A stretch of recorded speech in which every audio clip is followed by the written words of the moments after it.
A woman kneels on a temple floor. Minerva turns away, shield raised.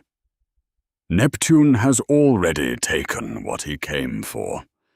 This is the scene most people now believe is the real ancient Greek myth of Medusa, the one modern retellings restored after decades of Hollywood turning her into a monster. It is not ancient, and it is not Greek. The poet who wrote it was named Ovid, writing in Latin around 8 of the Common Era, roughly 700 years after Medusa first appears in any surviving text at all. The oldest account belongs to Hesiod, writing around 700 years before Ovid picked up his pen. In it, there is no temple. There is no curse. There is a meadow. Medusa meets Poseidon there, and the poem never once frames it as a crime. That absence is the whole shape of this story, and we are going to trace it, source by source, for the next 7 centuries before the temple ever appears. Most people carry 2 different Medusas, and both are believed to be the authentic Greek myth. The first is older in pop culture terms, the snake-haired monster, born evil, slain by a hero, standing guard in video games, in Percy Jackson, in Clash of the Titans, in the Dungeons and Dragons monster manual. She is rarely given a motive. She is simply the thing in the labyrinth. The second belief is newer, and it is the one search engines are flooded with today. Medusa the victim, a beautiful priestess assaulted in Athena's own temple, then punished by the goddess for the crime committed against her. The 2023 Disney Plus adaptation put this reading front and center. Tattoo culture has adopted her as a survivor's symbol. Both of these camps insist theirs is the buried truth of the ancient world, the version Hollywood distorted or suppressed. Only one of them has any claim to age. Neither has the claim you'd expect. Hesiod's Theogony was composed around 700 BCE, over 1,000 hexameter lines, and it is the earliest surviving narrative that tells us anything about Medusa at all. In it, she is a Gorgon by birth, one of 3 sisters who live beyond the edge of ocean. Her sisters, Stheno and Euryale, are immortal. Medusa alone is not.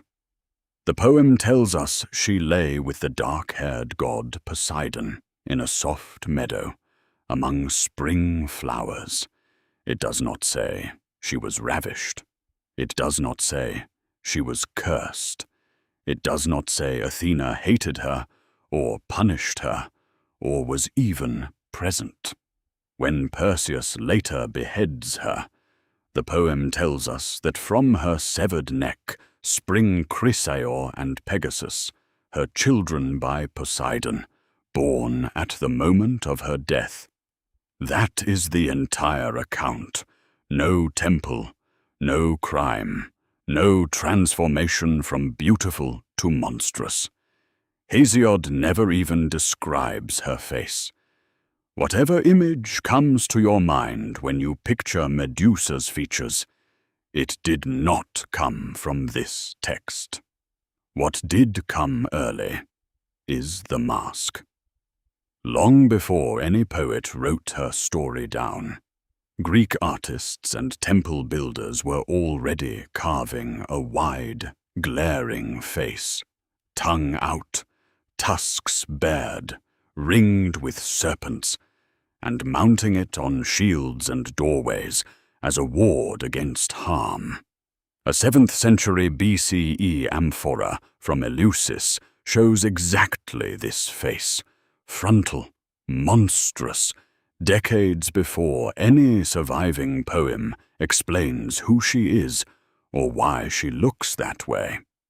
Homer's Iliad mentions a Gorgon face on Agamemnon's shield, glaring terribly, flanked by terror and rout, and never gives it a name attached to a person, let alone a backstory.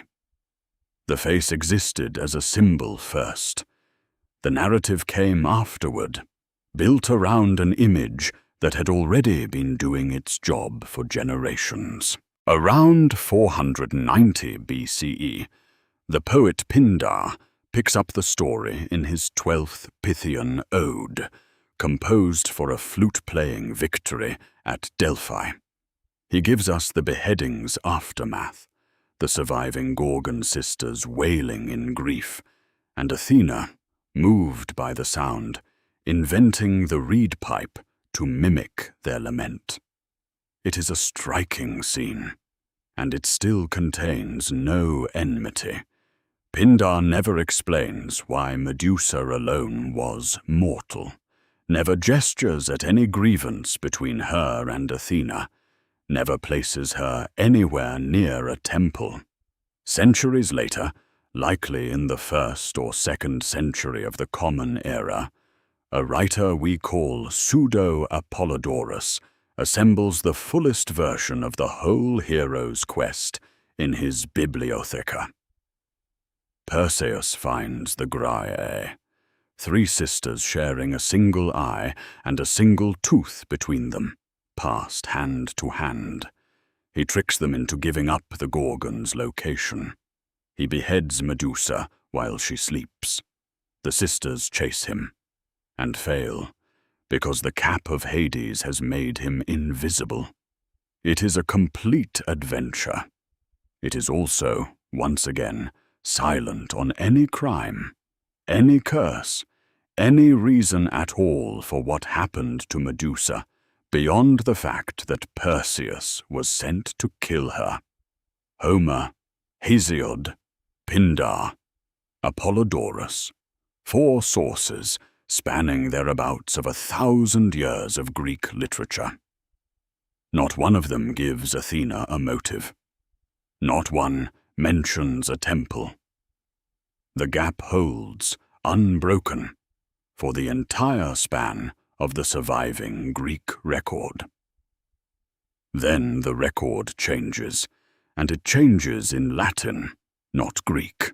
Around 8 of the Common Era, the Roman poet Ovid writes his Metamorphoses, and in its 4th book, for the first time in anything that survives, the story acquires a scene. Fame declares, Ovid writes, that the ruler of the sea took his pleasure with her in chaste Minerva's temple, and that the goddess turned away and raised her shield before her eyes. To punish that great crime, Minerva changed the Gorgon's splendid hair into serpents, horrible to see. Ovid tells us Medusa had been famed for her beauty, envied by many suitors, and that her hair, above all, had been her glory. No source before this one describes her as beautiful. No source before this one gives Athena a reason to act at all.